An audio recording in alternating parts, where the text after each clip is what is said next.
Hey everybody, welcome to the Healthtech podcast. Today we're throwing back to episode 280, where I spoke to Alison Darcy, and she is the president and the founder of Woebot. And Woebot it's a really cool health tech company. It is a friendly chatbot that helps you with all of life's everyday stresses, but is also helping many people with depression and anxiety. I used Woebot for the everyday stresses part of life, and it helped me immensely at a time where I was really stressed and work was tough and had loads going on. And it teaches you quite a lot of concepts from psychology about catastrophization and all these different things that once you know, you then are equipped with a kind of a toolkit in how to combat them. So I thought it was really cool. Anyway, in this clip, we asked the question, will bots replace psychologists? And in this age of like CBT and everything being delivered via digital therapeutic for things like depression, anxiety, things like chronic pain, lots of different things, there's this obviously new model where people can essentially download an app, get CBT, get treated for what they've got. And it scales this kind of previously one-to-one relationship that people had with a physician that had to deliver that therapy. And so it's an incredible, obviously, way of scaling mental health services and various other services. But we really wanted to interrogate what is actually the model here? Who is this actually for? And I guess the plot twist that you'll hear in this clip is that, yes, it will be useful, but no, it will not replace humans. And I think that's obviously the plot twist around health tech more generally, is that actually this does serve a role, and self-directed digital therapies certainly serve a role, but it's where they serve a role and who for, and actually using these self-directed digital therapies in combination with the one-to-one therapy for those that need it, we can actually give more care to more people, and a rising tide raises all ships. And so the idea is to blend the two, to focus the two down onto who would benefit most, and to operate certainly this preventative model in the self-directed digital therapy space. Anyway, I'll let you listen to the clip. It's a really good one. I'll see you on the other side.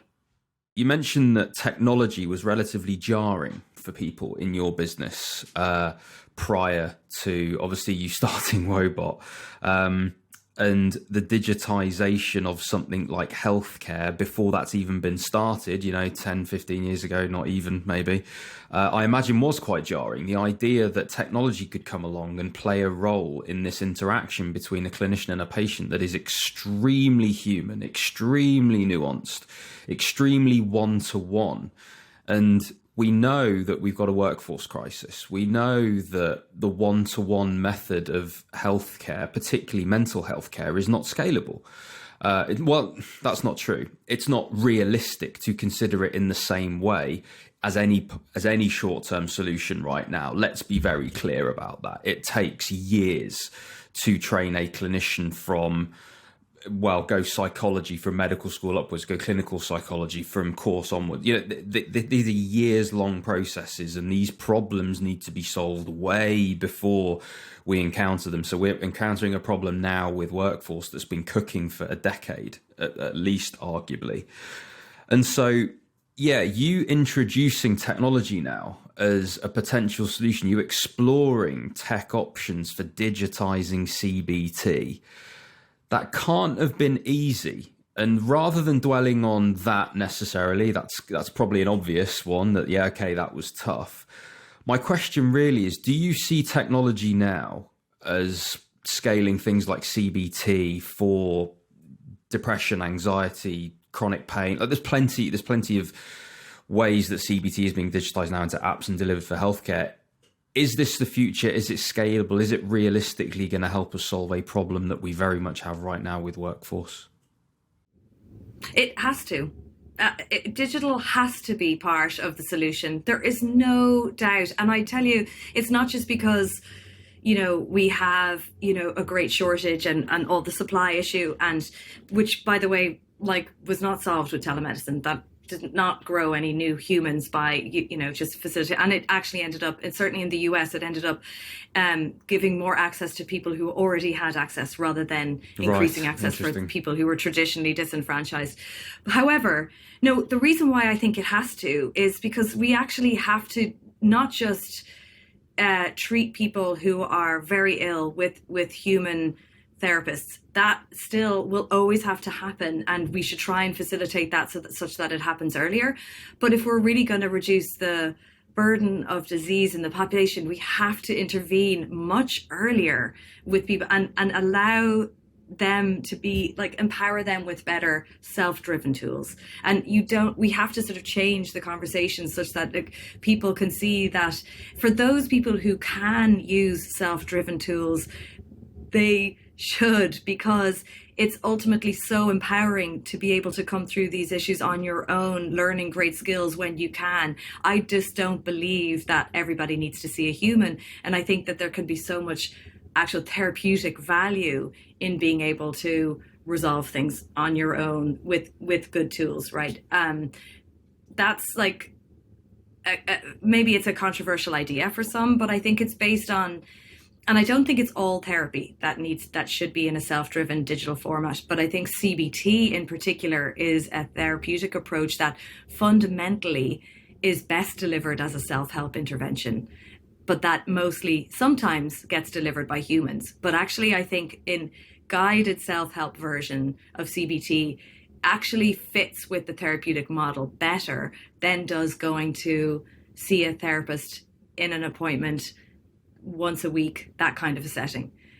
So that's why I think, and this is the best, so I think actually digital presents this incredibly important public health opportunity if we can actually embrace it. My fear is that the skepticism and the red herring around, Woebot's replacing therapists or any tools like it is trying to replace the therapist. That's a red herring. It's a non-issue. You can't replace something. This is what a professor from Duke said the other day in the New York Times. You can't replace something that doesn't exist.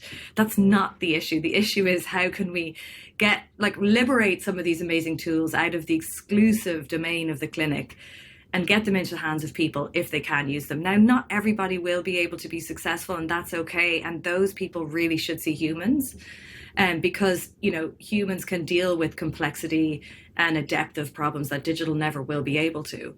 But so many people can make use of very good structured tools, particularly if it suits itself, if it lends itself well to sort of a CBT resolution, if it's a problem that can be assuaged with better sort of thinking hygiene over and over again, and the commitment to that, and the sort of neuroplasticity that comes with rewriting the script over and over. And we know that helps people feel better. That is the most evidence-based approach that we currently have.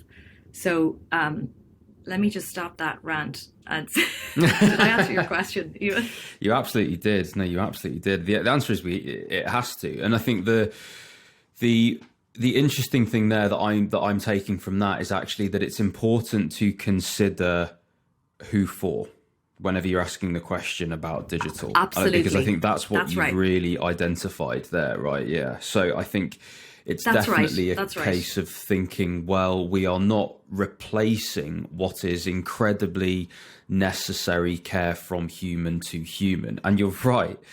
There is no preventative human to human right now. There aren't enough humans delivering that care. So it's impossible to prevent something. What you're doing is you're occupying a vacuum of, well, what we're suggesting with digital. What we're suggesting with digital is that it can occupy a vacuum, one that is not filled by anything currently. And that is a place where we can put preventative digital measures that people can access on their own without burdening a healthcare system, which then has the benefit of self-help, or at least help that stops them eventually accessing that service. Therefore, everybody wins. That is essentially what you're saying in that answer, and that's essentially what I'm taking away from it. And so leads me nicely onto Woebot then, and what you are clearly doing there for mental health. And as I say, I'm aware because I've used the product plenty.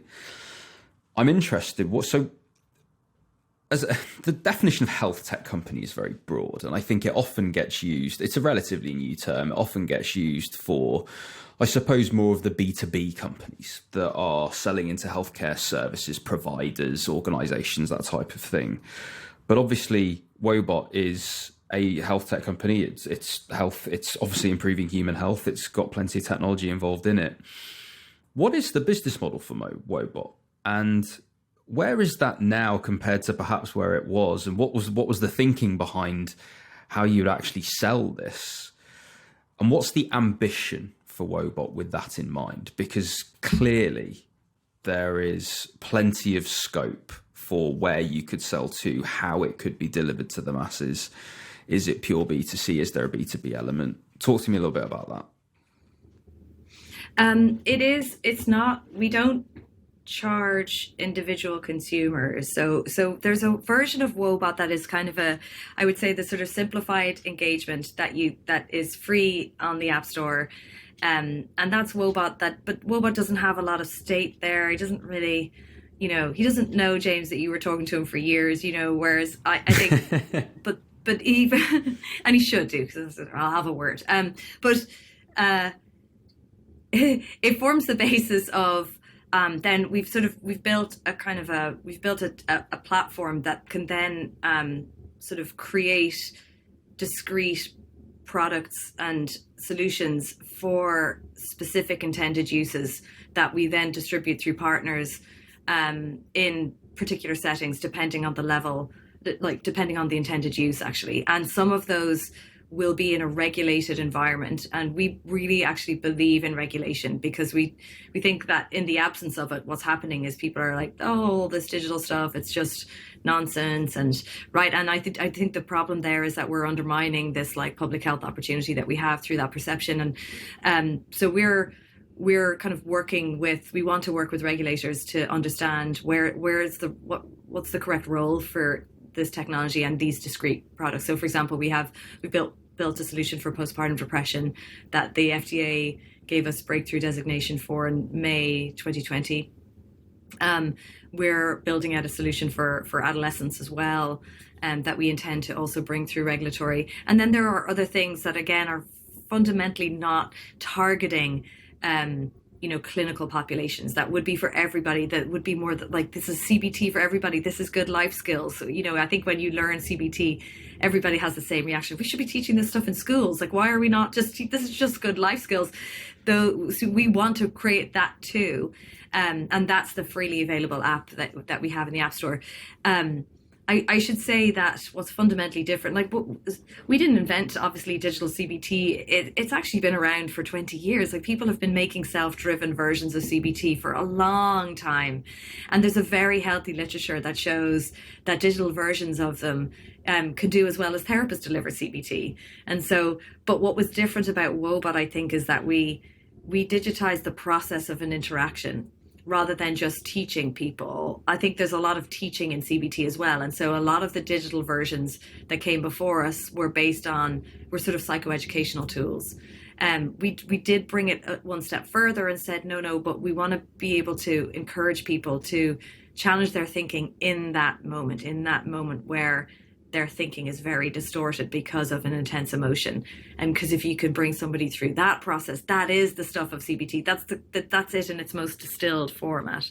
So there we go. How impressive is Alison, right? What a lovely person. What a lovely, epic entrepreneur she is. If you want to listen to the whole of that episode, you can go back to episode 280. It's not on YouTube yet, apologies, but you can go back wherever you listen to your podcasts to grab episode 280. You can also head to woebothealth.com and you can learn all about the company, everything that they're doing, and by all means, the App Store to download the app. So yeah, that's Woebot. Have a good one.